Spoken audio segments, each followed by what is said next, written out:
তারাবির নামাজ নিয়ে অনেক সমস্যা, 8 না 20 একটু বলবেন কি? বিষ্ণু ইসা ইসলাম রমাদান কিংবা রমাদানের বাইরে 11 রাকাতের বেশি পড়তেন না, সেক্ষেত্রে 8 রাকাত পড়তেন তিনি।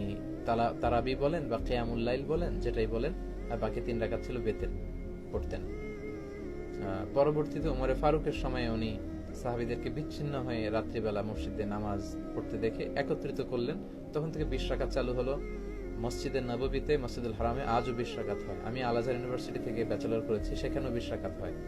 তো যেহেতু এটা ইবাদতের মাস, যত বেশি ইবাদত করা যায় ততই ভালো। সাহাবারা 20 রাকাত করেছেন। সাহাবারা তো আমাদের চেয়ে ইসলামকে ভালো বুঝেছেন। মসজিদুল হারাম, মসজিদ নববীতে আজও 20 রাকাত হয়। মানুষদেরকে যত বেশি সুযোগ দেওয়া যায়, এবং 20 রাকাত হওয়াটাই ভালো। ফলে কারো যদি স্বাস্থ্য খারাপ লাগে, সে চলে গেল বা কিছুক্ষণ বিশ্রাম নিয়ে আবার অংশগ্রহণ করলো। 8 রাকাত হলে যেটা হয়, খুব অল্প সময় শেষ হয়ে গেল, ফলে অনেকে হয়তো বঞ্চিত হতে পারে। 20 রাকাতই চালু থাক, যার যতটুকু সুযোগ হয় পড়বেন, ফ্লেক্সিবিলিটি আছে। 8 রাকাত 20 রাকাত, এখানে আমি বলেছিলাম সম্মানিত ভাইয়েরা,